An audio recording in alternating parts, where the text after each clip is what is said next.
Juga semoga kita semua yang ada di sini, yang terhubung bersama di majelis virtual Air Mata Murojaah ini, semua diberikan rahmat Al-Quran oleh Allah Subhanahu wa Ta'ala. Karena Al-Quran seluruhnya adalah rahmat Allah. Al-Quran itu seluruhnya adalah rahmat Allah. Ar-Rahmanu 'allamal Quran. Nama Allah yang menyimbolkan bahwa Allah adalah Maha Pemberi rahmat. Rahmatnya rahmat yang besar kali. Itu adalah ternyata 'allamal Quran. Ar-Rahman 'allamal Quran, mengajarkan Al-Quran. Berarti Al-Quran ini manifestasi dari rahmannya Allah.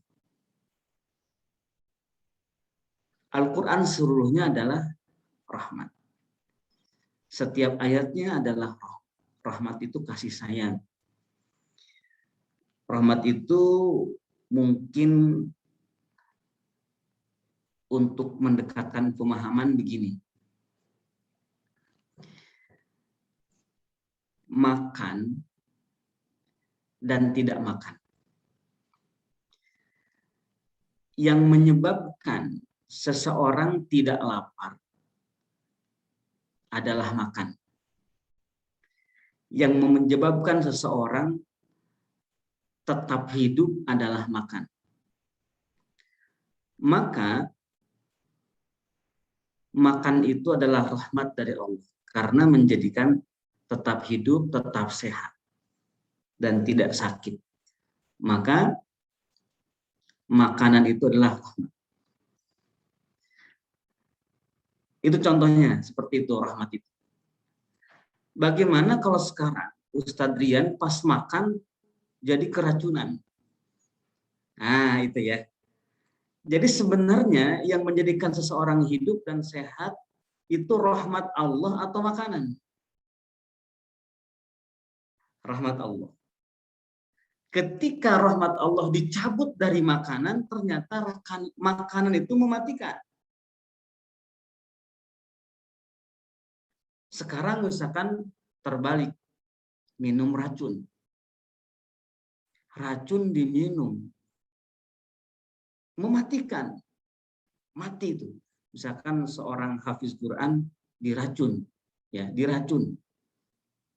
Diberi racun makanannya. Biar apa? Biar sakit, biar mati, ada orang jahat misalkan. Pas dimakan itu makanan, hafiz Quran nggak sakit, hafiz Quran nggak mati, tetap sehat. Berarti yang mematikan itu racun atau siapa? Ketika Allah sudah memberikan rahmatnya, racun pun tidak bisa mematikan. Kenapa? Karena di situ ada rahmat Allah. Seperti Nabi Ibrahim itu dahulu dilemparkan ke dalam kobaran api yang menggelegak, masuk ke dalam kobaran api. Itu menurut hukum fisikanya, hukum alamnya, mestinya Nabi Ibrahim terbakar dan merasakan sakit. Terbakar dan merasakan sakit. Apa yang terjadi? Rahmat Allah menyelubungi Nabi Ibrahim. Maka api pun tidak sanggup membakarnya. Nabi Ibrahim tidak dibakar oleh api dan tidur terlelap sampai api itu padam. Bayangkan, pas api padam, tumpukan kayu sudah berubah menjadi abu, tiba-tiba mucung hua. Tuh. Tahu nggak mucung hua orang Sunda nih? Muncul dari tumpukan abu tersebut sambil mengibas-ngibaskan bajunya dan kepalanya. Bahkan baju yang dipakai oleh Nabi Ibrahim tidak terbakar. Bajunya, nih bajunya, bukan kulitnya. Baju Nabi Ibrahim. Rambutnya masih utuh. Ya mungkin kalau kira-kira badan manusia ketika dibakar, yang paling mudah terbakar itu tentu bajunya dan rambutnya. Ini rambutnya tetap utuh, bajunya tetap utuh. Yang terlepas, yang terbakar kemudian terlepas menjadi abu dari yang melekat pada badannya Nabi Ibrahim hanya ikatan, hanya belenggu-belenggu, borgol-borgol, ikatan-ikatan yang melilit badan Nabi Ibrahim itu yang terkelupas menjadi abu. Bajunya tidak. Kenapa? Karena di situ ada rahmat Allah. Ini hebatnya rahmat Allah. Tetapi walaupun itu air, orang bisa mati loh karena air. Kalau Allah mencabut rahmat dari air tersebut. Itu rahmat Allah. Maka semoga kita semua, tentu kebersamaan kita menjadikan kita diberikan kucuran rahmat oleh Allah. Rahmat Al-Quran. Karena Al-Quran seluruhnya adalah rahmat. Kata Nabi begini, "Lau kana hadzal Qur'anu fi ihabin ma massathu nar," atau kama qala Rasul. Sekiranya Al-Quran itu tertulis, sekiranya Al-Quran itu berada di dalam sebuah kulit, maka kulit itu tidak akan disentuh oleh api. Tentu di sini adalah ketika apa? Ketika rahmat Allah melindungi kulit tersebut, maka tidak ada yang bisa membakarnya. Tetapi kalimat itu ditafsirkan oleh para ulama, katanya hati. Jadi kulit ini maksudnya adalah manusia nih. Jadi sekiranya Al-Quran itu nempel di kulit manusia gitu, maka tidak akan masuk neraka. Kira-kira begitu. Andai pun masuk neraka, di dalam neraka malah tidur, diberikan rahmat. Contoh, malaikat penjaga neraka. Malaikat penjaga neraka di dalam neraka, dalam kobaran api, sakit gak? Enggak. Malaikat Malik itu pimpinannya. Kemudian ada malaikat Zabaniyah yang ada di dalam neraka. Tidak kesakitan, tidak terbakar. Kenapa? Karena memang para malaikat penjaga neraka berada dalam neraka itu diberikan rahmat. Nah, hafiz Quran yang dalam dirinya ada Al-Quran, maka dari hadis itu kata para ulama tidak akan bisa dibakar oleh api. Ini yang harus kita ketahui dan harus juga kita yakini, karena seringkali sesuatu itu menjadi tidak bernilai karena kurang pengetahuan kita tentang sesuatu itu, dan sesuatu itu tidak terasa pengaruhnya karena kita tidak meyakininya. Karena kita tidak meyakininya. Itu menjadi seakan tidak ada pengaruhnya. Ada pengaruhnya, tapi tidak terasa. Itu biasanya orang yang tidak bersyukur. Misalkan begini, Ustaz Rian. Ustaz Rian punya kebutuhan per hari, seharinya 10.000. Nah itu udah kelas sultan untuk kebutuhan 10.000 sehari itu. Kalau santri, karena santri paling seharinya itu 5.000 paling banyak ya. 10.000. Berarti kalau punya uang 10.000 berarti hari itu sudah tercukupi. Tetapi ternyata Ustadz Rian kecukupannya itu memang 10.000, tetapi keinginannya pengen 20.000.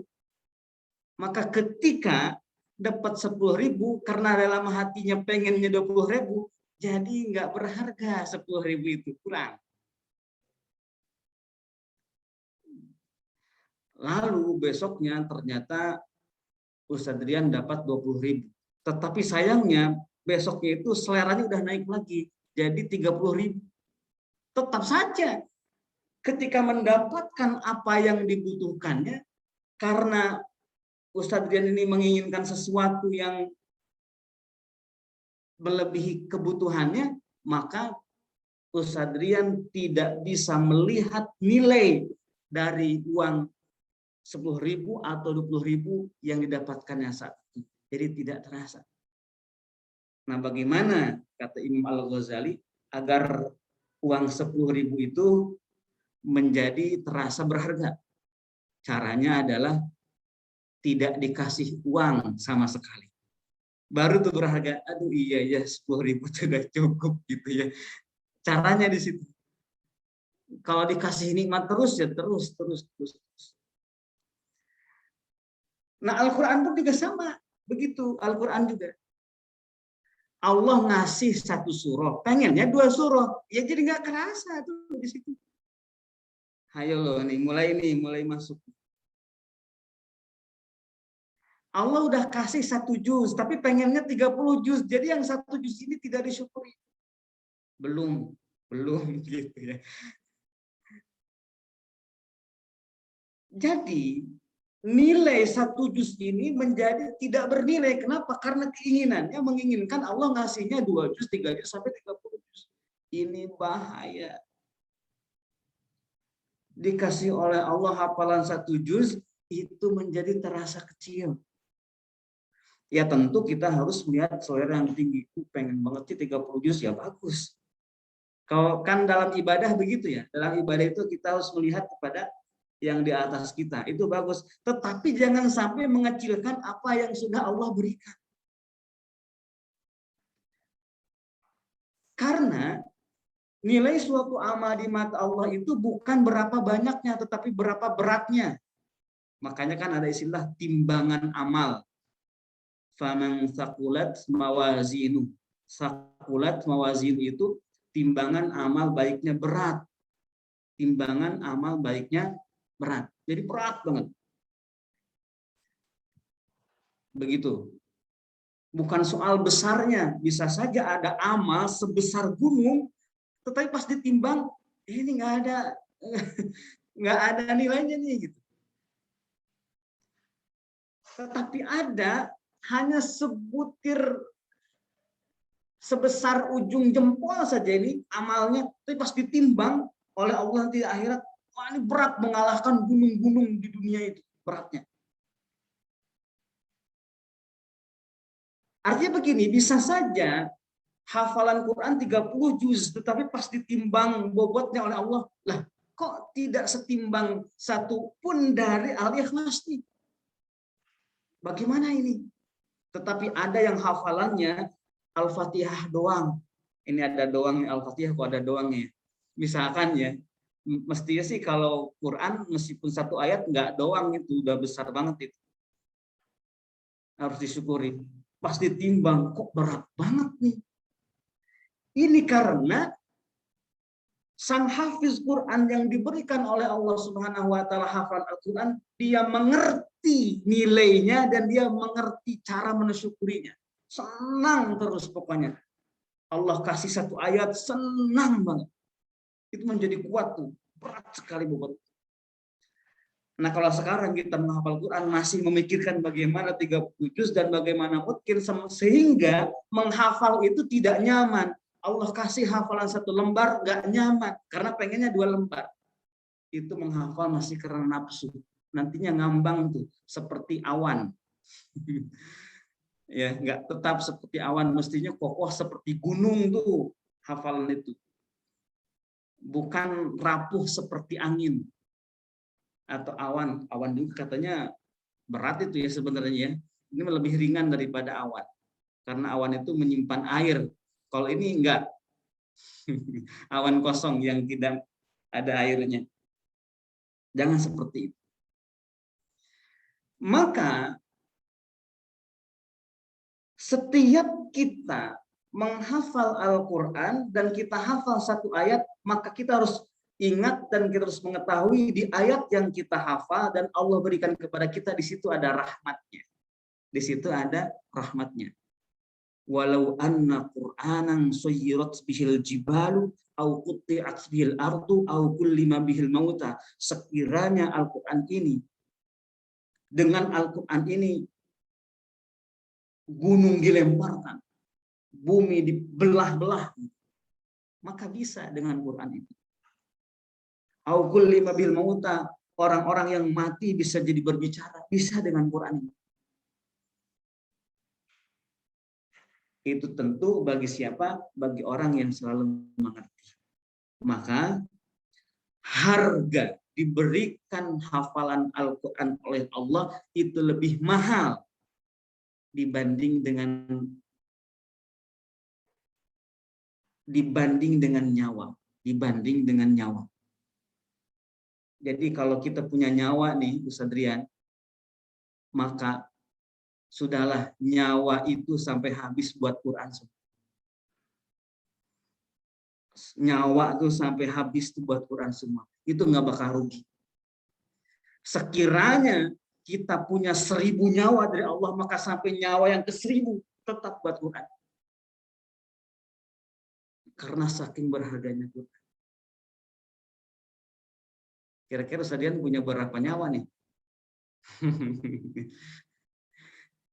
Jadi kalau orang yang meninggal dunia, ini lagi ngebahas tentang ketika apa Ustadian tadi judulnya? Kondisi ketika wafatnya Hafiz Quran. Ya, kondisi ketika wafatnya Hafiz Quran. Jadi sekiranya Hafiz Quran itu meninggal dunia, maka sekiranya diberikan hidup oleh Allah, maka dia akan menghafal lagi. Jadi orang-orang yang meninggal itu sekiranya diberikan hidup, maka dia akan menghafalkan Quran dan akan menginfakkan semua hartanya. Karena yang paling mengganggu itu biasanya itu, yang paling menjadi masalah di dunia itu harta, yang paling menyengsarakan di akhirat itu harta nanti. Maka dalam banyak ayat Al-Quran itu sekiranya dibalikan ke dunia itu, orang-orang yang punya harta tapi pas matinya belum bisa berbuat baik dengan harta itu, pengen balik lagi ke dunia terus diinfakkan semua hartanya. Kenapa? Karena itu yang paling menyisakan masalah besar di akhirat. Itu yang paling mudah. Ya udah, habiskan semua. Kalau menghafal Quran kapan? Ya habiskan dulu hartanya, kan paling mudah. Kalau ngapal Quran susah. Paling mudah itu. Ya. Paling mudah, maka laula akhartani ila ajalin qarib fa asaddaq. Pesantren hafal ayat ini, surah Al-Munafiqun. Biasanya di pesantren suka ngapalin surah ini, Al-Munafiqun. Laula akhartani ila ajalin qarib fa asaddaq. Sekiranya diberikan kesempatan saja, jangan dulu mati ini, la asaddaq, maka aku akan sedekah dengan semua harta itu. Itu paling gampang melakukannya. Kalau sekarang kan masih hidup paling sulit itu. Bahkan bisa nih ada orang melupakan ayat Al-Quran demi harta. Ada yang seperti itu. Kalau nanti di akhirat kebalikannya. Nah, kita harus melihat Al-Quran sebagai rahmat, dan begitu terasa rahmat itu baru kita akan bisa mati sebagai hafiz Quran yang sebenarnya. Makanya kan ada orang yang hafalannya itu hanya beberapa surah saja, tetapi akhir kehidupannya baik gitu. Padahal itu bersinggungan dengan ayat itu nggak banyak. Itu karena benar-benar meyakini yang dihafalkannya itu adalah kasih sayang, yang dihafalkannya adalah rahmat yang Allah titipkan dalam hatinya, itu adalah kasih sayang, adalah rahmat Allah. Maka ringan hidup itu. Maka Ustaz Rian, di Indonesia Murojaah ini kan Indonesia Murojaah ini ormas ya, perkumpulan. Di mana pengurusnya itu kerjanya kapan saja gitu kan. Kapan saja, nggak teratur, kadang masuk, kadang enggak pernah Kang Haji kritisi. Biasa aja, kenapa? Gimana mau mengkritisi orang? Karena Indonesia Murojaah ini adalah ormas yang memikirkan hafiz Quran. Misalkan 1 jam saja orang mau bekerja untuk Indonesia Murojaah itu udah berharga ya. apalagi apalagi terus di situ ya, sering udah berharga. Makanya nggak ada kritik bagi pengurus Internal Murojaah itu meskipun malas-malasan. Karena melihat siapapun yang terkoneksi dengan ayat, dengan hafiz Quran itu menjadi mulia, maka ya sudah gitu. Walaupun hanya 1 jam saja pernah bekerja di Indonesia Murojaah, itu pun sudah mulia. Maka Ustaz Rian nih jadi MC-nya. Udah berapa kali jadi MC. Allahu Akbar.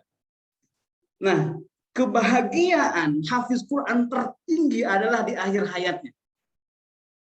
Di akhir hayatnya. Karena pada saat itu sudah diperlihatkan. Sudah diperlihatkan. Rahmat Allah yang sesungguhnya. Rahmat Allah yang sesungguhnya. Ini sudah mulai masuk ke temanya Ustaz Dian ya. Dan diawali tadi dengan doa semoga kita semua mendapatkan rahmat gitu. Mendapatkan rahmat. Tahu nggak sebutan untuk orang yang meninggal di Indonesia? Almarhum. Almarhum itu artinya yang diberikan rahmat, yang dirahmati. Wah, ternyata ini almarhum ini bagus ya artinya karena yang diberikan rahmat kan seperti itu. Kalau orang Arab biasanya menyebutnya rahimahullah. Rahimahullah misalkan Al-Imam Asy-Syafi'i rahimahullah gitu ya. Rahimahullah itu almarhum kalau di Indonesianya, bahasa Indonesia. Jadi almarhum itu bahasa Indonesia ya. Yang berasal dari bahasa Arab yang artinya diberi rahmat. Jadi almarhum itu sudah menjadi bahasa Indonesia. Coba lihat deh di KBBI ada gak kosakata almarhum? Ada kayaknya itu. Kayaknya Kang Haji belum lihat sih. Tapi yang jelas kalau dalam bahasa Indonesia, bahasa Sunda itu sudah masuk di bahasa Sunda. Almarhum. Artinya adalah yang diberi rahmat, dari bahasa Arab yang diberi rahmat. Ini ternyata yang paling pantas diberikan rahmat oleh Allah itu ketika setelah meninggal adalah orang yang ketika hidup di dunianya memang bergelut di situ mencari rahmat Allah. Dan itu tak lain sebenarnya adalah Al-Quran. Jadi almarhum itu ya, almarhumah itu sebutan-sebutan jadi doa untuk orang meninggal di kalangan di Indonesia. Itu ada tuh, Rahman, bagus Rahman. Sudah ada di KBBI itu, bener kan? Almarhum itu bahasa Indonesia, ya, bahasa Indonesia.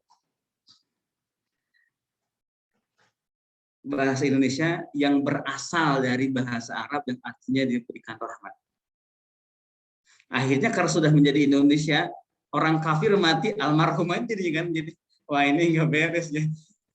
Karena sudah menjadi bahasa Indonesia, orang kafir yang meninggal almarhum juga. Ya enggak lah sebenarnya kalau melihat maknanya. Tapi kalau melihat bahasa Indonesia sebagai bahasa Indonesia, jadinya selama itu orang Indonesia dibetulkan menurut KBBI. Ya. Tetapi secara makna aslinya itu tidak. Karena yang mendapatkan rahmat hanyalah orang yang ketika hidup di dunianya memang mencari rahmat Allah. Apalagi dengan Al-Quran. Yang paling puncaknya adalah dengan Al-Quran. Perang Uhud. Ada yang tahu perang Uhud? Itu perang yang paling dramatis dalam Islam. Yang paling menguras air mata. Ini luar biasa. Perang Uhud ini perang paling favorit ya. Perang favorit. Tapi bagi orang yang munafikin enggak itu enggak favorit. Tapi bagi orang beriman tuh favorit di situ di perang Uhud itu. Perang yang sangat luar biasa. Sekarang kalau kita mengatakan wah perang Uhud kalah, nah itu berarti masih salah tuh, mencari rahmat Allah masih salah. Karena orang yang mengerti di sini khususnya hafiz Quran itu mengerti bahwa perang Uhud ini perang yang paling diimpikan oleh para sahabat dahulu. Itu perang Uhud ya. Tapi kan dicitrakan di dalam buku sejarah kita bahwa perang Uhud itu perang yang kalah, di mana Muslim kalah. Dicitrakan seperti itu. Ini karena yang berbicara adalah misalkan peneliti di bidang sejarah. Tetapi kalau yang membacanya hafiz Quran, itu lain memandang perang Uhud itu. Jadi di perang Uhud itu ada 70 sahabat Nabi, para penghafal Quran yang gugur. Dan yang hidup jadi pengen ikut gugur. Bayangkan. Kira-kira gimana itu ya? Allahu Akbar. Ini luar biasa. Di sisi lain terharu bagi Rasulullah. Rasulullah terharu, tapi di sisi lain sedihnya minta ampun Rasulullah. Makanya ketika Rasulullah itu menjelaskan mimpi, kan Rasulullah bermimpi terlebih dahulu sebelum perang Uhud itu. Rasulullah itu bermimpi melihat sapi-sapi yang disembelih. Ya, sapi-sapi yang disembelih. Dan takwil dari mimpi itu banyak para sahabat yang akan gugur. Itu para sahabat udah nggak sabar ingin bertemu dengan kematian itu. Di antaranya adalah Hamzah bin Abdul Muthalib. Mereka berharap semoga sapi-sapi yang digambarkan dalam mimpi itu dirinya. Ini seperti apa sih kondisi akhir kehidupan seorang hafiz Quran ini? Kok beda dengan orang-orang yang cinta dunia? Beda. Dan Rasulullah memang bangga dengan para sahabat, tetapi rasa sedihnya minta ampun gitu. Kalau bahasa kitanya minta ampun, sedih Rasulullah itu, berduka. Rasulullah berduka. Bahkan Rasulullah sempat melarang menguji strategi agar bertahan di Madinah. Jadi tidak pergi ke Uhud gitu. Sempat mengusulkan strategi agar agar bertahan. Tetapi ditolak oleh para sahabat itu. Ini momen langka. Maka ada yang pernah tahu perang Uhud, petanya. Saya contohkan ya. Gimana kalau pengen mencontohkan di video ya? Oke lah. Ya, ini 3 jari contohnya. Ini adalah Madinah. Ini kota Madinah nih, yang kelihatan kan di layar. Ini kota Madinah, ini kota Mekah. Ya, ini kota Madinah, ini kota Mekah. Ini Uhud. Ya, ini Uhud. Ini Madinah, ini Mekah, ini Uhud. Baik. Orang kafir datang dari sini nih, dari Mekah. Dan Rasulullah datang dari Madinah, dari sini. Maka strategi yang diterapkan oleh Rasulullah adalah ternyata di Uhud itu pasukan muslimin jadi ada di sebelah sini. Bukan sebelah sini. Kemudian orang musyrik tidak ada di sebelah sini. Mestinya kan orang musyrik datang dari Mekah ada di sebelah sini. Orang sahabat tadi ada di sebelah sini. Ini terbalik nih. Rasulullah mengambil posisi memunggungi kota Mekah dan menghadap kota Madinah. Terbalik posisinya seperti itu. Berarti ini benar-benar siap mati. Siap mati di sini. Dan betul saja Allah Subhanahu wa taala memilih orang-orang pilihannya untuk menjemput kemuliaannya di situ. Dan ketika dikuburkan jenazah yang 70 orang ini itu dimasukin satu persatu, dan yang didahulukan itu yang hafalannya paling banyak. Jadi yang hafal paling banyak masuk duluan. Ini cara menghormati Rasulullah, menghormati orang yang dalam dirinya ada Qur'annya. Seperti itu. Kemudian nyusul lagi sampai akhirnya seluruhnya dimakamkan dalam satu kuburan. Itu syuhada Uhud. Jadi tekanannya di perang Uhud itu adalah bagaimana seorang hafiz Quran mengakhiri hidupnya. Mungkin kalau orang-orang biasa perang Uhud ya seperti itu. Tapi hafiz Quran nggak seperti itu. Dia melihat bahwa yang gugur itu sebagai para hafiz Quran, sampai ketika dimakamkan oleh Rasulullah itu dihitung siapa yang paling banyak jumlah hafalannya, didahulukan masuk ke sana. Ini luar biasa, kemuliaan yang sangat luar biasa. Maka meskipun mereka sudah tiada, sebenarnya mereka itu masih hidup. Kemudian setelah perang Uhud, ada lagi peristiwa, namanya peristiwa Sumur Maunah, Bi'ru Maunah, Sumur Maunah. Peristiwa Sumur Maunah itu adalah di mana satu kabilah Arab datang ke Madinah meminta agar dikirim para guru Quran, ke kampung-kampung mereka untuk belajar Al-Quran. Otomatis kan di situ Rasulullah memilih sahabat terbaiknya untuk dikirim ke perkampungan itu. Tetapi apa yang terjadi? Sesampainya di Sumur Maunah, namanya di situ, nama sumurnya. Mereka yang 70 orang yang dipilih oleh Rasul untuk mengajarkan Al-Quran, itu dikhianati. Mereka datang ke situ, itu bukan untuk kejar Quran, tapi dijebak masuk perangkap, lalu mereka diserang. Itu namanya tragedi Sumur Maunah. Di sini Rasulullah makin sedih lagi. Jadi Rasul itu sedihnya itu bukan karena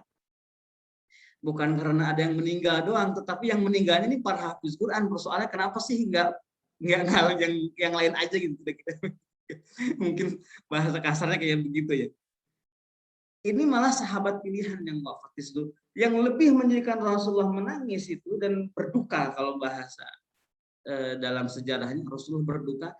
Kalau di perang Uhud jelas ini perang, tetapi di area Sumur Maunah itu mereka terbunuh karena dikhianati, bukan karena perang.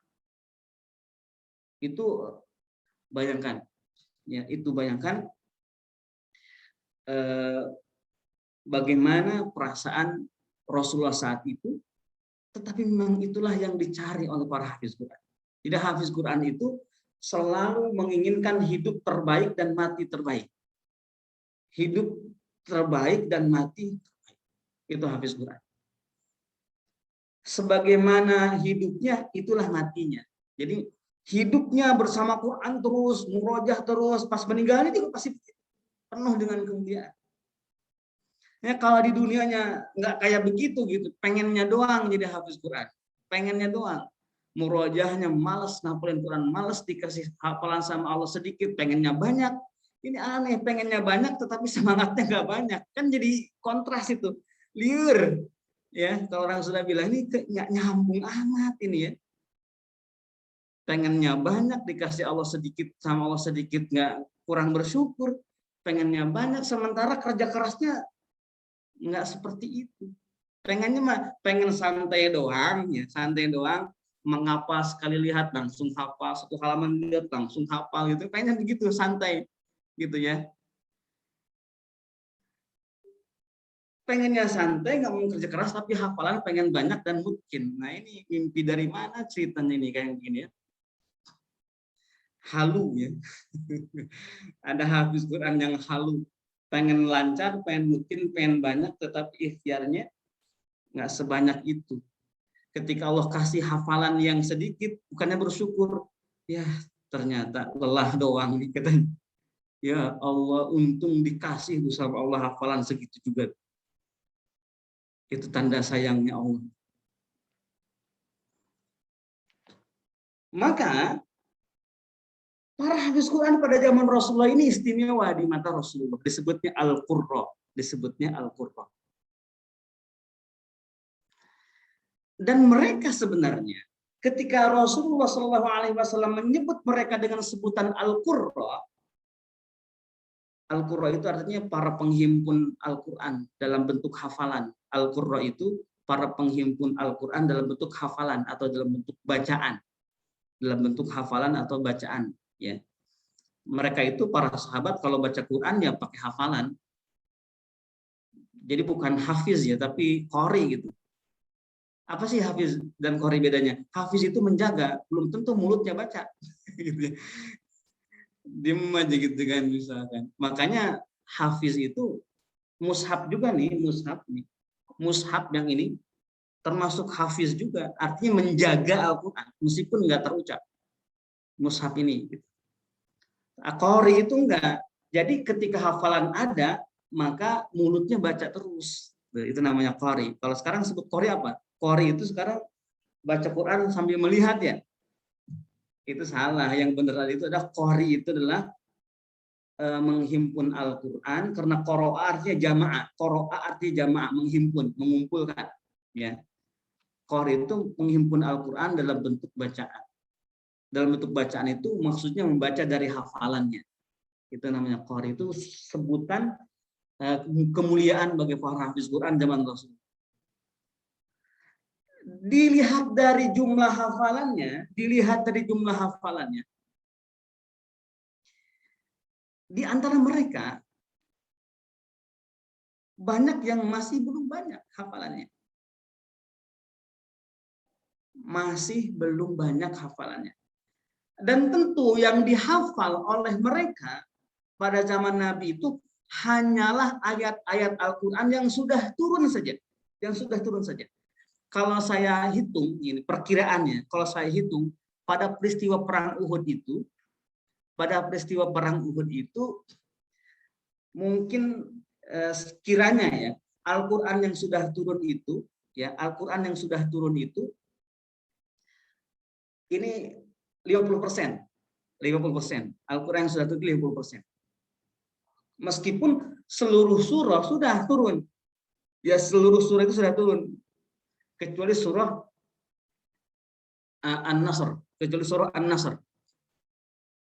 Jadi 113 surah itu sudah turun. Tetapi belum turun lengkap. Al-Baqarah masih misalkan baru 5% gitu ya. Kan Al-Baqarah itu turunnya 13 tahun.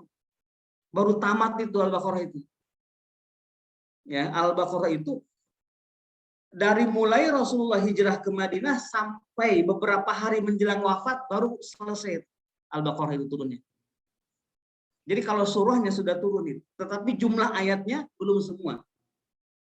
Demikian pula surah At-Taubah, ada surah An-Nisa, ada surah Al-Imran, yang banyak yang belum turun dari ayat-ayatnya itu. Banyak yang belum turun. Jadi hafalan para sahabat saat di Uhud itu mungkin ya, ini perkiraan saya, baru 50%, baru separuhnya Al-Qur'an, atau kurang lebih separuhnya Al-Qur'an.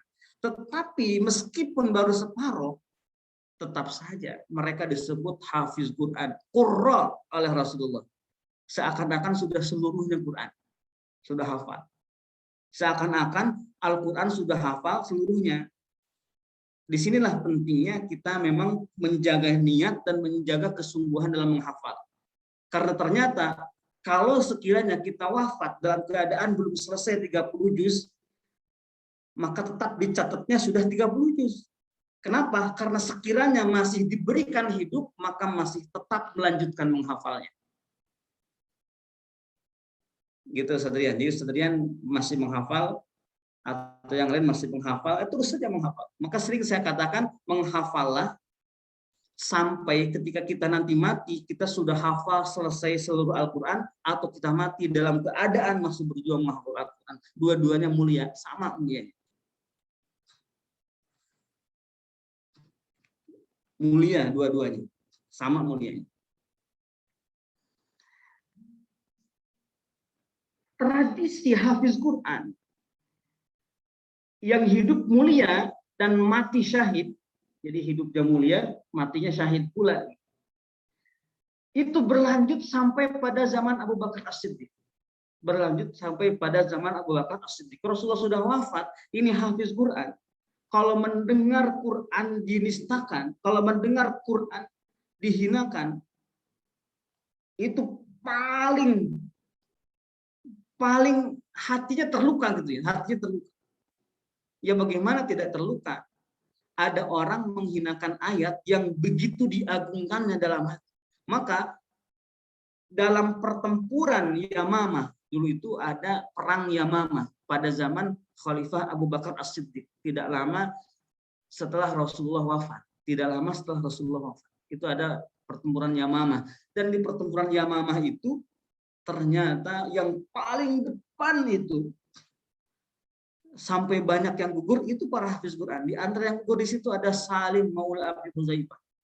Hafiz Quran yang sudah hafiz Quran sejak zaman Nabi. Jadi hafiz Quran yang sudah hafil Quran sejak zaman Nabi. Karena para sahabat itu banyak yang baru hafal 30 juznya, kalau bahas sekarang itu 30 juz khatam itu setelah Nabi wafat. Setelah Nabi wafat. Adapun yang sudah 30 juz, kalau bahasa kita 30 juz ya. Ini 30 juz itu bahasa kita. Kalau bahasa Nabi itu enggak ada 30 juz. Ya. Seluruh Quran saja kalau bahasa Nabi itu seluruh Quran. Enggak ada juz-juz yang sampai 30 itu enggak ada. Itu hanya beberapa sahabat saja. Banyak memang, tapi tidak semua sahabat. Banyak yang hafal Quran. Dan yang paling menonjol dan suka menjadi imam pada zaman Nabi, tetapi di masjid selain Masjid Nabawi, adalah Salim Maula Abi Huzaifah, dan wafat di pertempuran Yamamah itu. Ini cara matinya hafiz Quran. Jadi nggak takut itu menghadapi kematian. Apalagi ketemu setan. Ada hafiz Quran takut ketemu setan. Ya. Padahal setannya itu adanya di imajinasinya doang. Ya, ada di imajinasinya doang. Allah Akbar. Ada lagi kalau orang Sunda apa ya? Jurig ya, jurig. Orang Sunda bilang jurig. Kalau bahasa Indonesianya hantu ya, jurig gitu ya. Hantu. Itu kok masa habis Quran takut sama jurig? Takut sama hantu? Ya, gawat dong, gitu kan? Gawat. Habis Quran takut sama apa namanya? Sama jurig atau hantu ini. Yang ada itu semua jurig-jurig gitu ya. Ini mohon maaf nih kosakatanya jurig karena nostalgia dengan masa kecil nih ya. Orang Sunda, mungkin ada juga yang orang Sunda di sini. Jurig itu hantu ya. Tapi itu dalam bahasa Sundanya. Justru pada kabur sekiranya ada jin itu ya. Jin yang jahat itu kabur melihat hafiz Quran. Apalagi kalau melihat hafiz Quran sudah lagi murojaah. Aduh, itu. Para malaikat datang ya. Yang setan yang nantinya mau datang nih langsung ada pagar betis malaikat. Wah, kita nggak bisa main-main tuh di situ ya. Nggak bisa main-main dengan hafiz Quran. Ketika sudah baca Quran, ketika sudah murojaah Al-Quran. Rupanya di sini memang akhir terindah bagi hafiz Quran itu memang ketika nanti ketika hafalannya terbawa sampai mati. Dan begini, kadang-kadang juga kalau di kita ini suka melihat tanda-tanda alam. Misalkan kalau pas meninggal jasadnya utuh gitu kan. Jasadnya utuh. Nah, sebenarnya itu tidak jadi indikator ya. Itu sebenarnya tidak menjadi indikator. Ya. Kalau misalkan kalau misalkan jasad utuh indikator utama, pasti ya Firaun juga utuh jasadnya. Atau ya nggak bisa begitu juga gitu kan, nggak bisa begitu. Kata Al-Quran, fal yauma nunajjika bi badani kalitakuna liman khalfaka ayah. Itu tentang jasad Firaun dalam Al-Quran yang diawetkan itu. Allah juga yang bikin awet itu.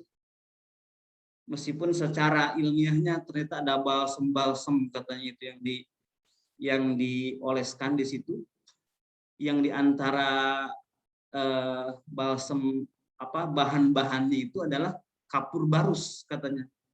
Ada kapur barusnya. Dan kapur barus itu hanya ada di Sumatera. Di Medan, berarti dulu Firaun sudah ada ke Sumatera, ke Medan katanya. Begitu. Ada indikatornya memang ya, memang. Yang paling mudah difahami oleh orang awam itu tentang kemuliaan hafiz Quran pas meninggal jasadnya utuh, itu yang paling mudah dipahami. Yang paling mudah dipahami. Tetapi bagi hafiz Quran enggak begitu ya, bagi hafiz Quran enggak begitu. itu hanya indikator kecil saja. Hanya indikator kecil saja. Tapi bagi orang awam, melihat keajaiban seperti itu mudah dipahami. Gitu ya, mudah dipahami. Cuman sayangnya begini, orang awam itu ada hafiz Quran, kuburannya tidak utuh. Langsung deh pikiran yang buruk gitu di situ.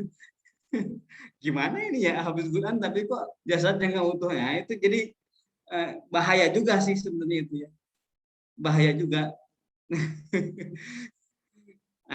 Allahu Akbar. Ada, makanya saya katakan itu indikator kecil saja. Karena kemuliaan dari Allah Subhanahu wa taala itu bisa tampil dalam bentuk yang lain yang lebih besar daripada sekedar itu. Kemuliaan bagi hafiz Quran.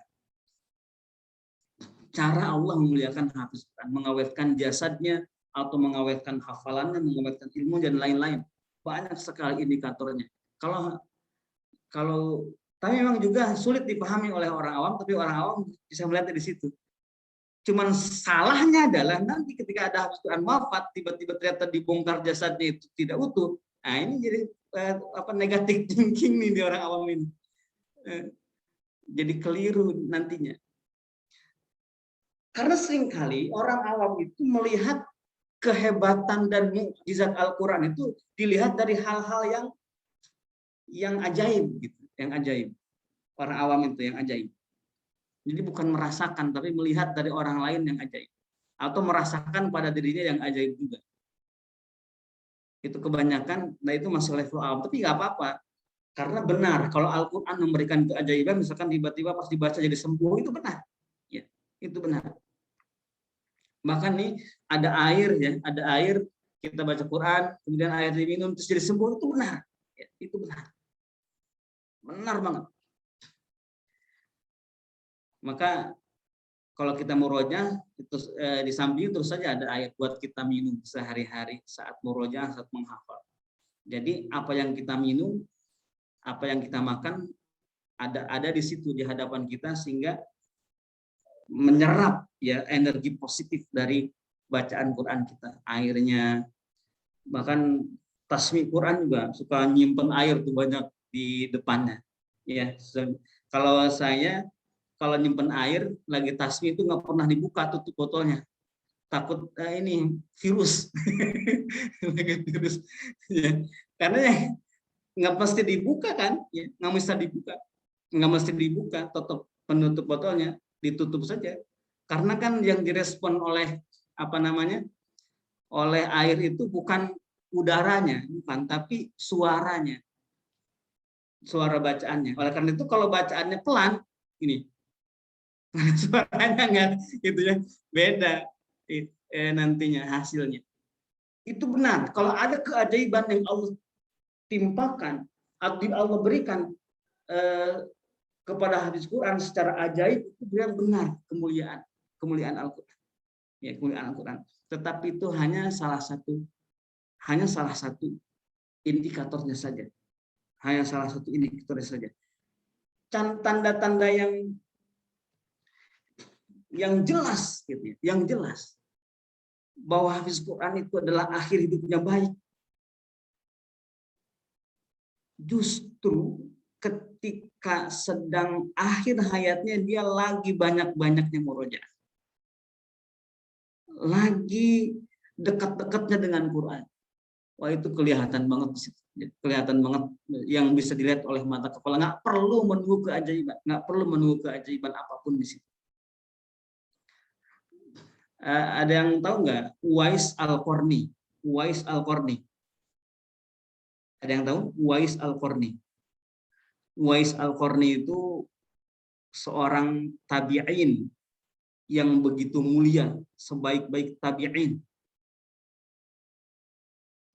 Dalam sebuah riwayat yang dikutip oleh Ibnu Qayyim Al-Jauziyah,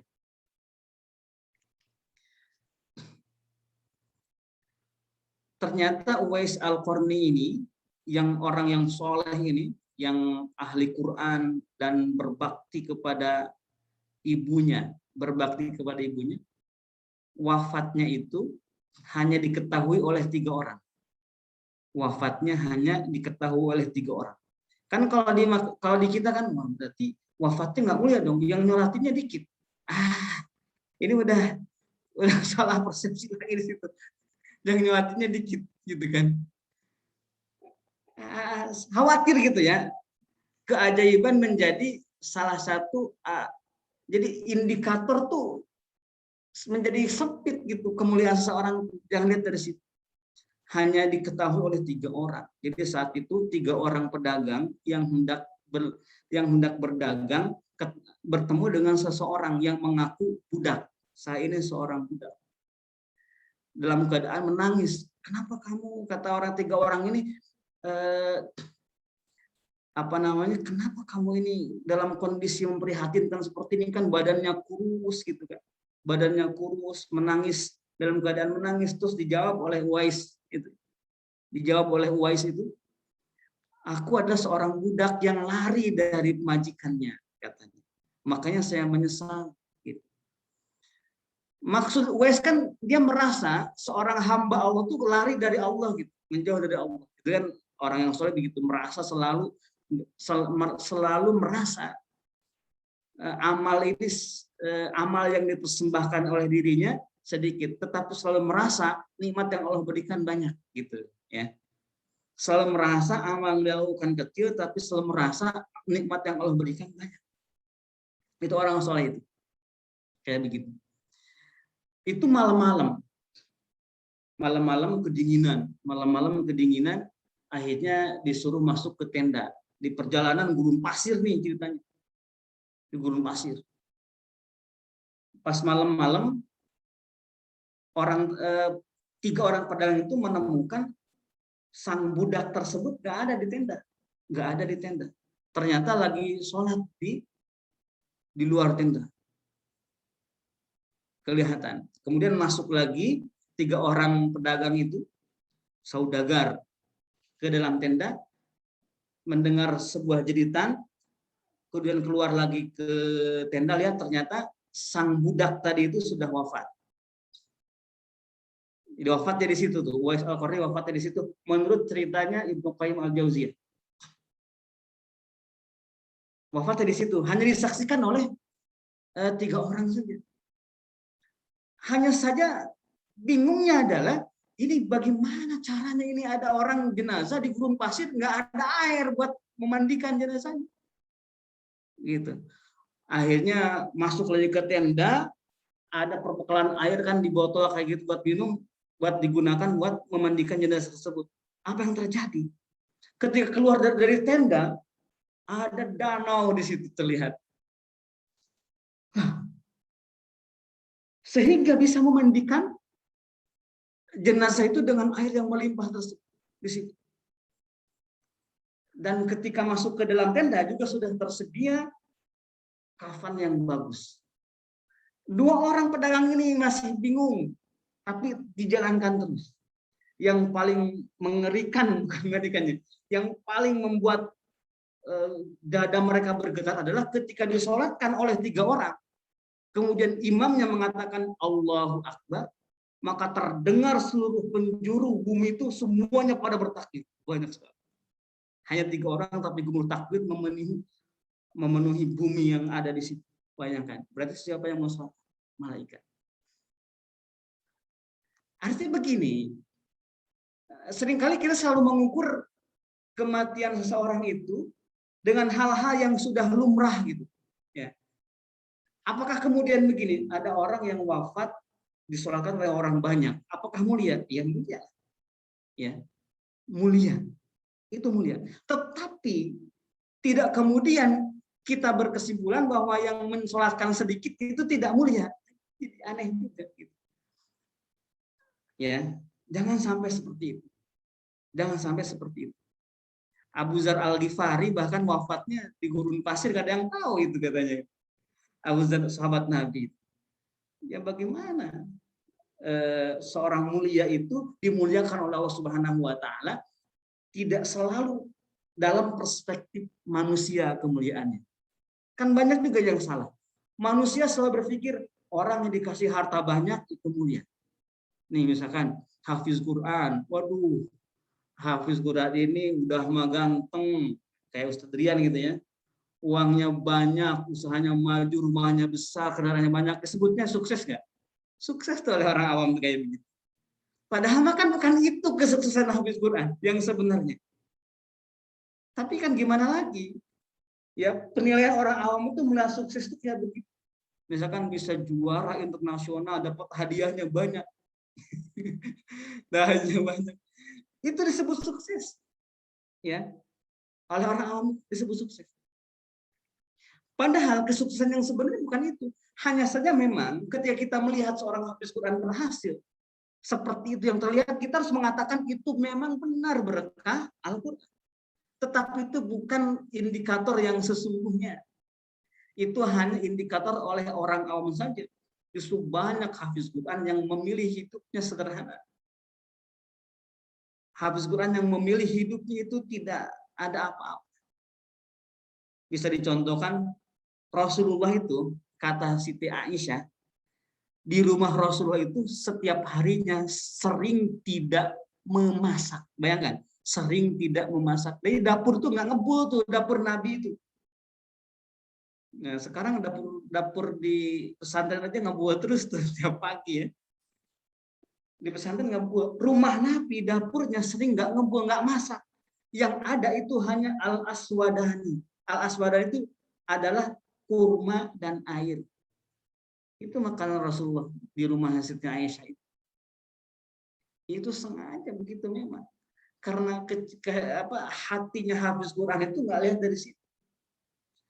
Ini Rasulullah bisa mengubah mindset semua orang Arab saat itu. Karena orang Arab kan mengatakan yang namanya sukses itu kalau jadi raja istananya megah gitu kan.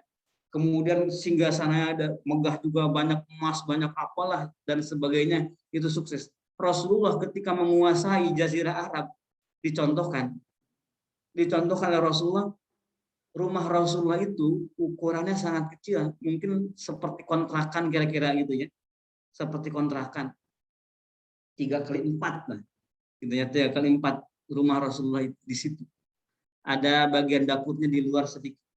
Kalau melihat gambaran-gambarannya gitu, kalau diukur sekarang sangat sedikit sekali, tetapi dari rumah itu peradaban dunia dibuka dari situ, kekayaan dunia dibuka. Nah, itulah contoh hafiz Quran tuh. Ya, contoh itu hafiz Quran kayak Rasulullah, kayak para sahabat itu contohnya ya. Kayak para sahabat. Yang hidupnya sederhana tetapi memberikan banyak manfaat kepada orang melebihi para raja. Maka disebut apakah para sahabat miskin? Ya enggak miskin, ya. Makanya hafiz Quran, misalkan hafiz Quran gaji jadi ngajar hafiz Quran hanya 1 juta sebulan. Kaya tidak? Oh, jangan dikira kekayaannya itu. Ya, jangan dikira kekayaannya. Lebih kaya daripada yang menggajinya. Ya, lebih kaya daripada yang menggajinya. Kalau yang menggajinya tidak hafiz Quran. Ya, kecuali yang menggajinya juga hafiz Quran. Lebih kayaan yang menggajinya. Hati-hati. Kemuliaan bagi hafiz Quran tidak dilihat hanya dari hal yang kecil saja tentang dunia itu.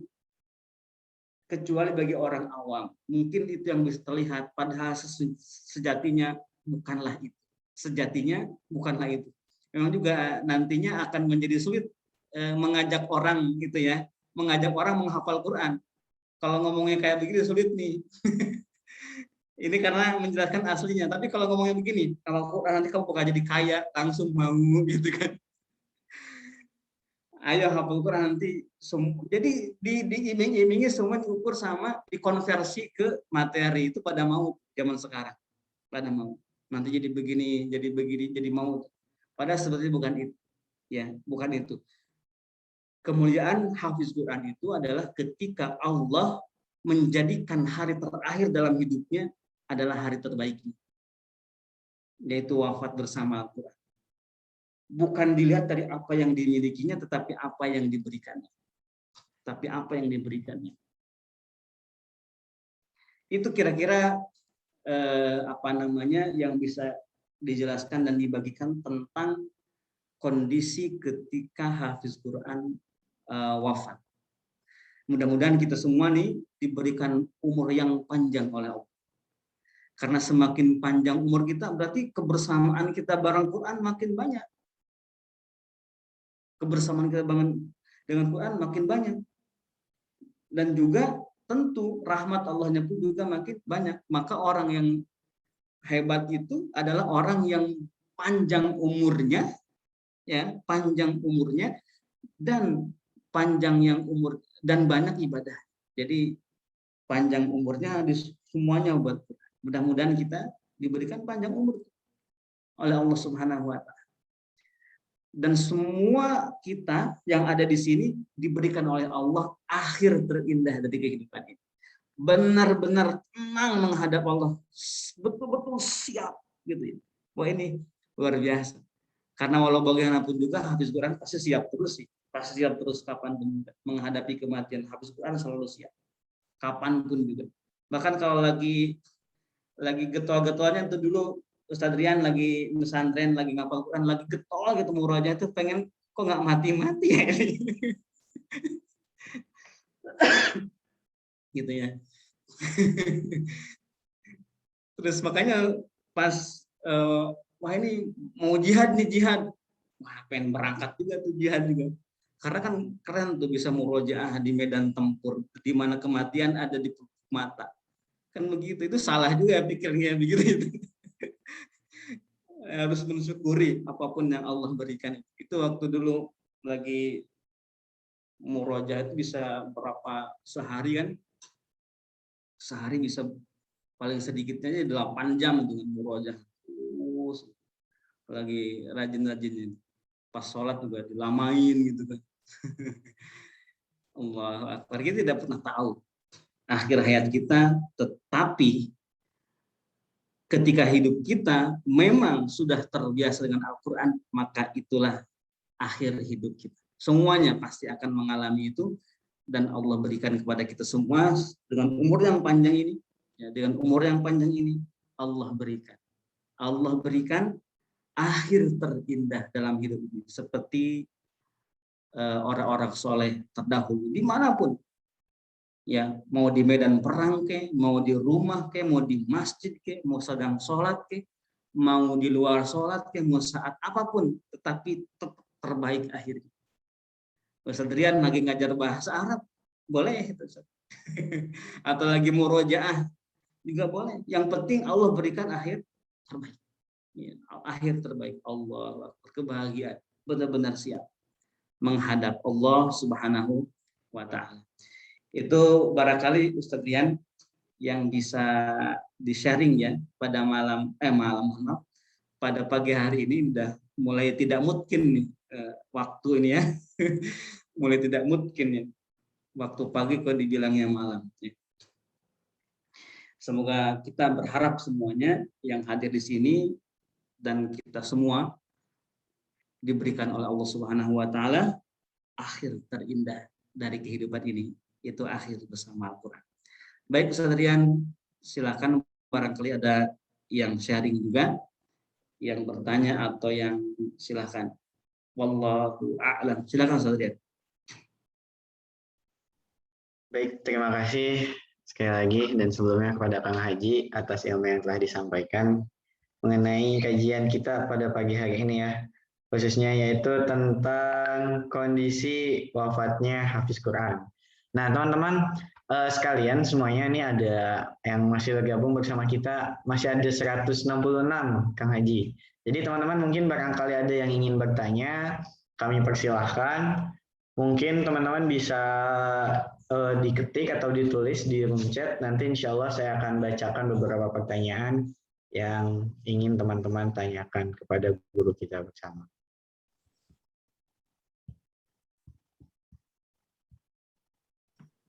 Ada teman-teman, atau boleh nih dari Umu Dihiyah dulu. Mungkin Umu Dihiyah mau menyampaikan secara langsung untuk sesi pertanyaan ini. Boleh diaktifkan audionya. Baik, silakan. Baik, Ustadz. Ya. Bismillahirrahmanirrahim. Assalamualaikum warahmatullahi wabarakatuh. Waalaikumsalam warahmatullahi wabarakatuh. Sebelumnya mohon maaf Kang Haji, kondisi saya lagi sedang terbaring ya, lagi kurang sehat. Amin. Kasih Amin. doanya. Jadi saya off kamera. Untuk pertanyaannya, Ustadz, kegiatan saya tiap hari mendampingi para murid untuk tahfiz Quran. Di awal itu semangat ya, semangat yang sangat luar biasa. Mungkin ini sudah umum ya Ustadz ya. Semangat yang luar biasa ketika mau tahfiz. Tetapi nanti di perjalanan, tengah perjalanan itu semangat menurun sehingga pertemuan itu kadang agak sulit untuk saya harus berkuar-kuar lagi di grup gitu Ustadz. Mungkin ada tipsnya Ustadz. Syukran. Baik. Ya, santri di Cibubur semangat terus nih, untungnya ya. Untungnya di Cibubur nih. Jam 3 malam setorannya di yang Cibubur itu. Habis sholat tahajud. Setoran ya. Gini. Ini emak-emak Ustadz. Mama, nggak apa-apa sama mama juga. Mungkin nanti bisa kita bikin setoran online juga nih. Jam-jamnya, tapi ada jam-jam khusus nih ya. Iya Ustadz. Baik, tipsnya seperti apa? Pertama, yang namanya menghafal Quran itu kemuliaan, Jadi, ketika kita punya murid semangatnya di awal doang, gitu ya, itu beruntung. Tetap saja kita harus syukuri ya, walaupun misalkan semangatnya hanya 1 hari, 2 hari, atau 1 bulan, 2 bulan semangatnya, maka kita berikan penghargaan atas semangatnya yang di awal-awal itu. Tetap mulia mereka itu, meskipun sekarang tengah lagi tidak menghafal karena sudah nggak ada semangatnya lagi misalkan. Tapi tetap mereka punya tabungan kemuliaan yang sudah besar di awal itu. Ya, punya tabungan yang besar di awal itu, maka penghargaannya di situ. Yang kita berikan kepada siapapun murid kita, walaupun hanya setoran sekali doang, misalkan setoran sekali doang, kemana ini gitu kan? Sekali doang, tetap saja mulia, ya, tetap saja mulia. Setoran sekali doang juga. Dan itu murid kita, siapa tahu yang setoran sekali itu nanti malah jadi doain kita. Kita tidak pernah tahu di sini. Yang doain kita dan diijabah doanya oleh Allah Subhanahu wa taala di akhirat. Yang kedua, maka turunkan ekspektasinya. Turunkan ekspektasinya. Kadang-kadang kan kalau kita pengen, murid kita tuh pengen sehari ini sekian ayat gitu. Kan nggak semua bisa tuh. Ya, nggak semua bisa tuh pada akhirnya. Ya, nggak semua bisa pada akhirnya. Yang di santri Baitul Muroajah aja kan disyaratkan kalau setoran itu jangan ada yang tarodud, jangan ada yang lupa gitu. Tetap saja pas setoran mah ada yang lupa juga gitu kan. Nggak bisa dibuat kemudian kita atur. Ya, diturunkan dulu. Ya, sehingga apa? Sehingga menghafal Quran itu menjadi sangat menyenangkan. Pokoknya salah banget kalau kita membuat program hafalan itu harus begini, harus begitu. Apalagi baru belajar tajwid, disalah-salahin sampai pundung. Itu nggak keren itu yang kayak begitu. Memang bener sih itu salah, tapi gini, yang keren itu biar senang aja, biar senang dulu. Boleh kita boleh, yang nggak boleh itu berhenti ngajinya, itu nggak boleh itu. Ini boleh, boleh gitu. Ini cara, di antara cara. Biar kegiatan menghafal itu tetap menyenangkan. Bahaya kalau kita melakukan metode atau langkah-langkah yang menyebabkan kegiatan menghafal Quran tidak menyenangkan. Ini kan misalkan begini, teknik mengajak di grup, ayo kembali setoran yuk, surga menanti kita misalkan, itu kurang keren. Bisa aja begini kalau keren, ibu-ibu silahkan bermalas-malasan. Kok jadi senang tuh didukung kemalasannya. Nah ini bercanda ya, bercanda. Enggak ke situ. Jadi dihargai dulu pilihan mereka, diberikan penghargaan. Jadi pilihan mereka diberikan penghargaan. Dan kita memang lihat, walaupun hari ini mereka tidak sedang menghafal, tetapi mereka sudah punya tabungan yang besar di awal-awal itu. Punya tabungan yang besar. Itu saya kira caranya karena terkait dengan imannya, terkait dengan iman semangat itu. Bukan hanya terkait dengan keinginan saja, tapi juga iman dan juga pertolongan Allah Subhanahu wa Ta'ala. Maka pertama, seperti saya sebutkan, hargai proses di awal yang disebut itu adalah tabungan mereka di awal, tabungan kebaikan di awal yang semangat itu. Yang kedua, turunkan ekspektasinya dengan satu huruf yuk, gitu, satu huruf, gitu, menghafal sehari satu huruf, bisa kebayang nggak menghafal kita sehari satu huruf, gitu. Dan itu sangat besar, satu huruf itu sangat besar kalau itu adalah Quran. Kemudian yang ketiganya, berikan penghargaan kepada mereka. Jadi pilihan mereka diberikan. Ini kalau yang ngajarin saya jadi moderat ini. Jadi moderat banget kalau saya. Ya, jadi moderat. Makanya ada yang ngaji cuma seminggu sekali nggak apa-apa gitu. Yang ngaji majlis air mata murojaah misalkan ada yang keluar masuk ya biarin aja gitu kan. Keluar masuk biarin gitu. Kalau saya sendiri ya, kalau saya biarin. Yang penting sudah ikut juga masuk ke sini 2 menit keluar lagi, mulia 2 menit punya tabungan dia. Gitu kan. Kalau saya begitu pikirannya. Kemudian juga sekiranya yang hadir air mata murojaah ini cuma 2 orang tetap saja. Karena yang paling butuh saya sendiri. Kalem aja, kalem gitu sendirian ya. Kayak begitu ya, cara pandang kita sebagai guru tahfiz Al-Quran. Maka itu di Cibubur tuh santri-santri ya kadang-kadang gini, kadang lupa tuh, mungkin adminnya lupa ngaktifin Zoom-nya itu. Saya nungguin aja laptopnya kok ada yang buka-buka ini. Ya, itu karena operatornya masih tidur ya. Siapa tuh operator itu ya? Jam 3 masih tidur operatornya. Artinya kita berikan semangat kepada mereka, apresiasi terus ya, apresiasi. Aduh nih sulit nih, ini nggak fasih, apresiasi terus mereka semua. Insya Allah dengan cara itu kita minta kepada Allah Subhanahu Wa Taala pada akhirnya, kan kita nggak tahu pada akhirnya, tapi dengan meminta kepada Allah pada akhirnya kita akan tahu siapa yang sebenarnya dari mereka yang kita ajak itu yang paling bermanfaat untuk kita. Di akhirat nanti Allah berikan pertolongan kepada kita.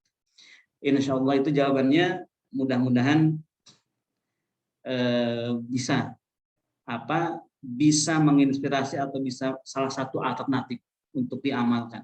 Walaupun juga bukan satu-satunya solusi tips itu. Baik, Kesatria. Baik, terima kasih Kang Haji atas jawabannya. Semoga Ummu Dihiyah puas dengan jawabannya dan bisa mengimplementasikannya dalam kehidupan sehari-hari. Kang Haji, ini teman-teman belum ada yang nanya seputar tadi nih yang sesuai tema. Nggak apa-apa. Ini ada pertanyaan menarik Kang Haji. Tetap mulia pokoknya, mau nanya apapun juga, yang penting tentang Quran. Ini ada pertanyaan menarik juga Kang Haji. Subhanallah. Izin bertanya, Assalamualaikum. Ustadz, bagaimana murojaah misalnya lagi masak, tapi yang dimasak bukan makanan halal karena bekerja di non-muslim. Nah ini cukup pertanyaan langka juga Kang Haji. Jadi beliau murojaah sambil masak, tapi yang dimasak bukan makanan halal karena beliau kerjanya di tempat orang non-muslim, Kang Haji. Jadi memasak untuk orang muslim ya? Non-muslim. Iya, jadi memasak makanannya bukan makanan halal, artinya haram gitu. Karena kerjanya di non-muslim. Tapi sambil murojaah ketika masak itu gimana Kang Haji? Oh, jadi makanan. Jadi bukan makanan yang halal. Yang halal. Iya. Tapi kita memasak. Iya, karena mungkin makanan yang tidak halal itu, contohnya misalkan masakan ini ya, yang sembelihannya bukan karena Allah gitu ya. Ya mungkin. Itu yang haram lah, intinya masakan yang haram. Tetapi masaknya bukan orang kafir. Tetapi masaknya untuk orang kafir, ya. Ya gitu. Jadi kita masakin barang yang halal, yang haram, ya. Tapi kan menurut orang kafir kan nggak haram ya itu. Enggak. Jadi masakin barang yang haram untuk orang kafir, ya. Tapi sambil murojaah. Gini. Ini ngapain ya? Kok murojaah saya masak ini? Emang 24 jam gitu masak terus. Mungkin maksudnya ingin memanfaatkan waktu kali Kang Haji. Iya, baik. Jadi yang namanya murojaah, ya, yang namanya murojaah selama bukan di tempat yang dilarang, misalkan di toilet gitu kan, di tempat yang dilarang, itu semuanya bagus. Dalam keadaan apapun murojaah, selama di tempat yang, selama di waktu yang tidak dilarang, itu tetap itulah bagus. Murojaah yang waktu murojaah yang tidak bagus tuh kapan? Murojaah yang nggak bagus, yang tidak ada contohnya dari Nabi, yang murojaah lagi sujud itu nggak, murojaah kan lagi sujud, nah, itu bukan tempatnya. Itu kan bagus tuh murojaah lagi sujud, bagus kali ya gitu. Tapi di situ beda lagi kalau lagi sujud terus tasbih. Bukan murojaah di situ. Kalau murojaah itu pas berdiri. Silakan berapa juz di situ. Pas sholat lagi berdiri, kalau sujud di situ nggak murojaah. Nah sekarang lagi masak. Masaknya yang diharamkan, tapi yang diharapkan ini bagi dikasihnya untuk orang kafir karena bekerja di situ. Pertanyaan saya adalah ngapain bekerja di situ? Nah, kalau misalkan ada pekerjaan lain, ambil yang lain, kecuali tidak ada pekerjaan yang lain kecuali di situ. Yang kedua, apa tidak punya waktu lagi selain waktu lagi memasak di situ, gitu kan? Ya, salah gitu ya. Jadi murojaah sambil memasak itu jadi salah. Kalau pas lagi nggak masak malah nggak murojaah, malah nonton YouTube, gitu ya. Pas lagi nggak masak gitu kan, lagi biasa malah nonton ini, scroll Instagram itu tadi kayak gitu.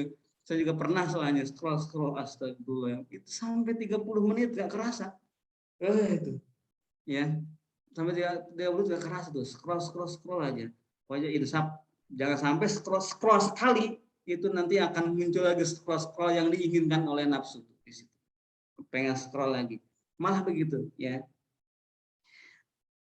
Kalau misalkan memang di luar lagi memasak pun juga itu suka murojaah, ya maka lagi memasak silakan murojaah, ya. Lagi memasak silakan murojaah di situ. Apalagi misalkan di luar di luar memasak itu tidak punya kesempatan buat murojaah. Kenapa? Karena mulutnya bekerja. Kalau ini kan masak kan yang bekerja bukan mulut, jadi masih bisa murojaah. Misalkan di luar memasak mulutnya yang bekerja, bukan badannya, silahkan. Jadi tidak ada di situ larangan untuk murojaah. Karena yang dikerjakannya itu bukan pekerjaan, ini lagi bekerja profesional untuk orang siapa? Untuk orang kafir, Sementara tidak punya lagi pekerjaan selain itu. Sementara tidak ada lagi pekerjaan selain itu. Tetapi saya berharap mudah-mudahan yang bertanya ini kalau misalkan memang sedang seperti itu, ya sudah nikmati murojaahnya sambil memasak itu, tetapi saya doakan semoga punya pekerjaan yang lebih keren daripada itu. Ya, punya pekerjaan yang lebih keren daripada itu, ya insya Allah. Nggak hina kok bekerja, ya nggak hina bekerja, tapi kita doakan yang lebih keren dari itu kerjaannya, yang aman, ya. Baik Ustadz Rian, itu barangkali jawabannya. Terima kasih Kang Haji atas jawabannya. Jadi ternyata tadi jamaah kita yang bertanya itu beliau lagi kerja di Hong Kong Kang Haji sebagai TKW gitu. Oh begitu, di Hong Kong emang begitu ya. Jadi silakan murojaahnya. Jadi kan gini, atau dapat hidayah tuh yang makannya jadi nggak makan lagi gitu ya. Jadi ternyata keren juga Kang Haji. MAMM ini Majelis Ayat Mata Muroja ini ternyata jamaahnya go internasional Kang Haji. Selain yang di Indonesia banyak. Ya, alhamdulillah walaupun di Hong Kong mengerti bahasa Indonesia. Gitu. Jadi nggak harus pakai bahasa Hong Kong menjelaskannya. Baik. Alhamdulillah. Ya insya Allah berkah ya. Lagi ngaji Quran. Silahkan. Ya. Satu lagi nih Kang Haji yang raise hand. Kalau tadi pertama raise hand, kedua saya bacain. Nah ini ketiga mungkin dipersilahkan lagi nih kepada yang raise hand, ada saudari Nurlia Listiarini. Mungkin boleh diaktifkan audionya. Bismillahirrahmanirrahim. Assalamualaikum warahmatullahi wabarakatuh. Waalaikumsalam warahmatullahi wabarakatuh. Ustadz mau izin bertanya. Ana sedang berjuang saat ini menghafalkan Quran. Mohon doanya Ustadz agar Insya Allah dimudahkan, diberkahi, diridhoi Allah. Amin, rabbal alamin. Pertanyaannya Ustadz, untuk teknik gimana ya Ustadz kira-kira dalam berjuang untuk ziyadah sama murojaah? Mungkin Ustadz bisa share atau kasih tahu gimana caranya gitu Ustadz. Itu pertanyaan yang pertama. Terus pertanyaan yang kedua, ada nggak Ustadz doa supaya kita bisa istiqomah dengan Al-Quran? Nah, segitu aja Ustadz ya. Terima kasih. Assalamualaikum warahmatullahi wabarakatuh. Yang sedang berjuang untuk menghafal Quran, menyeimbangkan, menambah hafalan dan murojaah, pokoknya berbahagia. Pokoknya harus senang terus. Dikasih sulit sama Allah menghafal, senang. Itu senang banget. Jadi malah tantangan ya. Ini loh. Ibarat main petak umpet. Sadian pernah nggak main petak umpet itu? Seru kan ya? Jadi kita nyari ayat ke situ, hilang lagi ayatnya, di mana ayat itu? Kejar-kejaran sama ayat, menyenangkan sekali, gitu ya. Jadi ayatnya ngumpet-ngumpet terus gitu ya. Ada di balik meja, pas kita nyalik meja ternyata nggak ada di situ. Ya, kita cari-cari. Jadi menyenangkan. Pokoknya tidak ada kegiatan yang paling menyenangkan. Bahkan sulitnya pun juga menyenangkan, itu selain ketika kita sedang berjuang meraih Al-Quran itu. Waduh, senang banget nyangka semua. Pokoknya nanti bakal dikenang lah pokoknya. Nah, dan kenangan yang paling nanti itu kan itu nanti di akhirat. Jadi kita nanti di akhirat bakal mengenang tuh setiap perjuangan itu. Wah, indah banget. Pasti indah banget. Jangankan di akhirat, baru di dunia saja kita bisa mengenang itu. Itu indah banget. Nah, apapun tekniknya, yang penting bikin kita senang, memang. Ya, bikin kita senang, itu bagus. Jadi faktor utama itu yang memudahkan kita untuk bisa memurojaah seimbang itu dan menambah hafalan seimbang, itu adalah rasa senang itu. Senang terus walaupun nggak bisa makan tuh pagi-pagi. Jadi saya itu pernah menginginkan ini teh manis dulu itu. Jadi saya punya satu gantung teh, ya punya satu gantung celup teh, satu gantung teh celup gitu. Tapi persoalannya ini belum punya gulanya, ya belum punya gulanya. Pada suatu hari ketika hafalan sudah sampai surah At-Taubah nih, surah At-Taubah. Laqad manallahu 'alal mu'minina. Pas ayat seperti itu ternyata ada yang ngasih uang Rp1.000. Nah, itu uang pertama selama menghafal Quran. Terpikir daripada beli makan nggak cukup. Lebih baik beli apa? Beli gula. Tapi diminumnya nanti pas buka puasa maghrib. Begitu. Pas dapat gula seperapat gula putih saat itu, saking senangnya saya lompat-lompatin itu apa? Lempar-lemparin tuh gula itu. Akhirnya jatuh kan ke bawah. pecah tuh. Bercampurlah gula tersebut dengan tanah. Di situ. Wah, karena ini memang sudah dicita-citakan dan air panasnya pun sudah disiapkan dari sore gitu kan. Saya pungutin lagi gula bercampur tanah itu, pungutin, dipusir gitu kan. Kemudian saya seduh air teh manis tersebut, masya Allah itu seperti air surga itu rasanya, senang banget. Jadi punya secanting apa, segantung teh rasanya senang. Punya dapat uang 1.000 rasanya senang. Bisa dapat gula rasanya senang. Gula pun juga pecah masih senang juga. Masih tertawa-tawa sama ada berdua salah satu. Jadi kita tertawa, bisa tertawa. Berdua, nggak sendirian gitu. Kemudian dipungutin juga itunya, senang. Semuanya senang. Masya Allah, enak banget gitu rasanya. Dan rasa senang ini menjadikan menghafal rileks gitu ya. Menghafal rileks. Kemudian karena selalu senang saja hatinya. Tidak punya duit juga senang. Harus kerja keras juga senang saja. Senang terus. Itu menjadikan mudah sekali kemudian mengatur mana ziyadah dan mana murojaah. Tetapi secara teknisnya begini. Pertama, murojaah harus didahulukan daripada menghafal.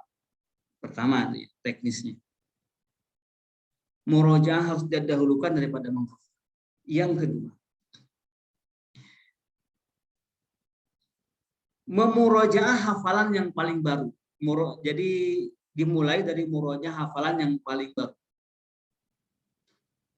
Ya, murojaah dari hafalan yang paling baru. Yang ketiga,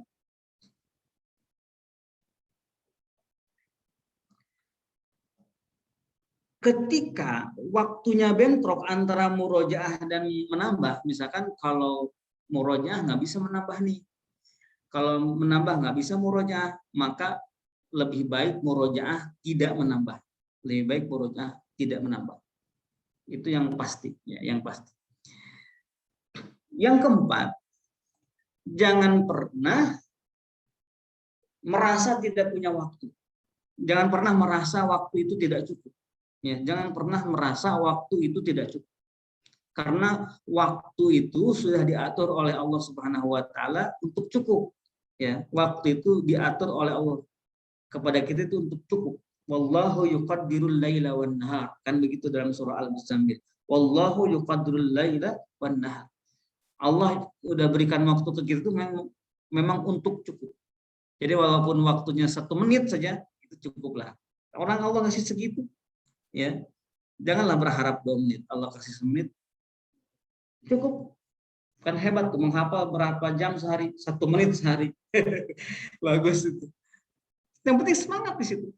Sehingga ada solusi. Dibuat, tuh 1 menit cukup buat apa?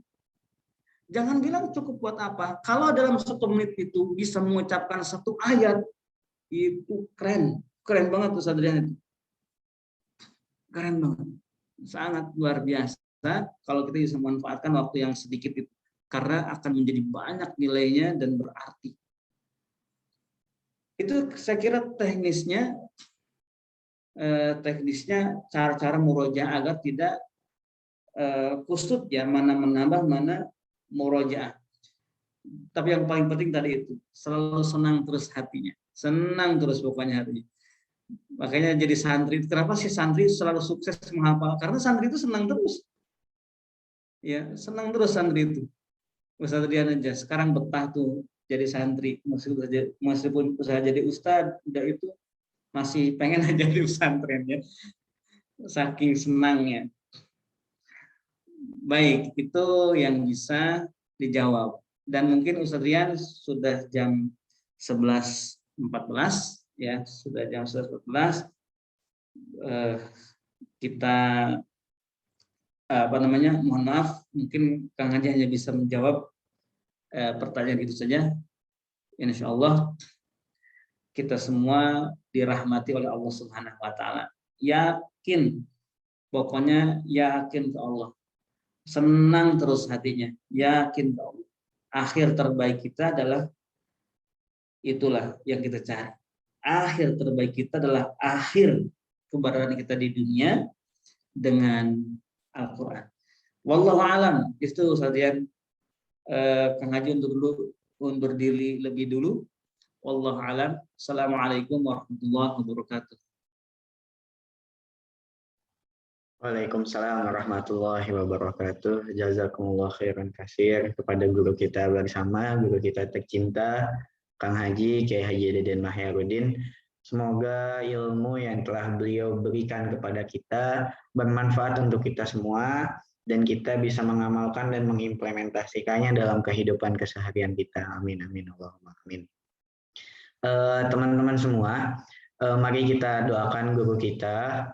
Semoga ilmu yang tadi diberikan bisa berkah untuk kita, manfaat untuk kita, dan guru kita selalu diberi kesehatan selalu oleh Allah Subhanahu wa Ta'ala, diberi keberkahan, diberi kerahmatan, dilindungi oleh Allah dimanapun beliau berada, diluaskan rezekinya, dilancarkan segala urusannya. Al-hadiniyah wa ala kulli niyatin sholih bisyiril Fatihah.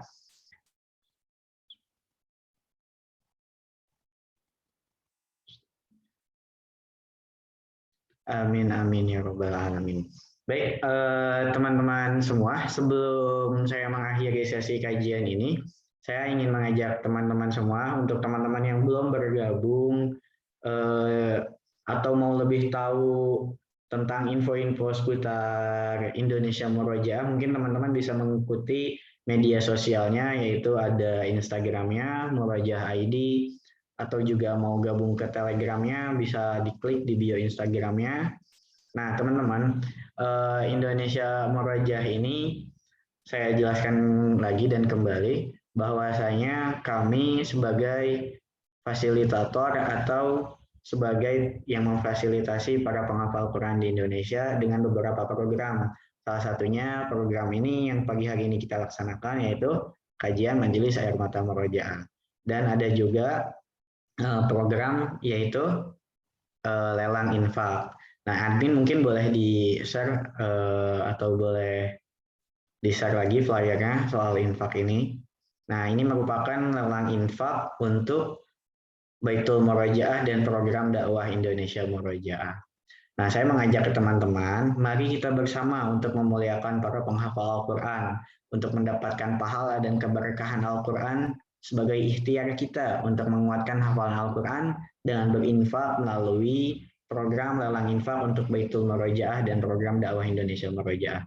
Teman-teman bisa mulai infak ini dari 20.000 dan teman-teman bisa menyalurkannya melalui rekening yang tertera atau melalui akun Dana, GoPay, OVO, link aja dengan kontak yang tertera juga, yaitu 0857 17138151 atas nama Indah Wulansari, dan bisa konfirmasi ke nomor 0812 9833 5512. Yuk mari bergabung, yuk mari berinfak. Tadi sudah dijelaskan ya oleh Kang Haji bahwa orang-orang yang sudah wafat saja ketika nanti kelak mereka kalau dikasih kesempatan untuk hidup, mereka ingin hidup untuk berinfak. Yuk mari selagi masih hidup, mari kita berinfak bersama. Itu salah satu programnya. Jadi sekali lagi, yuk teman-teman lagi bergabung melalui lelang infak untuk Baitul Murojaah dan program dakwah Indonesia Murojaah. Teman-teman semua, terima kasih telah mengikuti kajian kita sampai akhir, dan semoga Allah istiqomahkan kita dalam ketaatan, Allah istiqomahkan kita untuk menjaga hafalan Al-Quran kita, Allah istiqomahkan kita untuk melakukan segala hal-hal kebaikan. Amin, amin, Allahumma amin. Sampai bertemu di kajian Majelis Air Mata Murojaah pekan depan atau yang selanjutnya. Saya Rian Nasruddin, mohon maaf apabila ada kesalahan baik kata ataupun perilaku saya selama dari awal kajian sampai akhir kajian ini. Semoga kita semua mendapat keberkahan dan kita semua mendapat manfaat. Amin, amin, ya rabbal alamin. Ma asabaka min hasanatin faminallah wa ma asabaka min sayyi'atin famin nafsi. Apa yang benar itu segalanya datang dari Allah, dan apa yang salah itu datang dari diri saya. Sekali lagi saya mohon maaf, sampai berjumpa di kajian selanjutnya. Wassalamualaikum warahmatullahi wabarakatuh.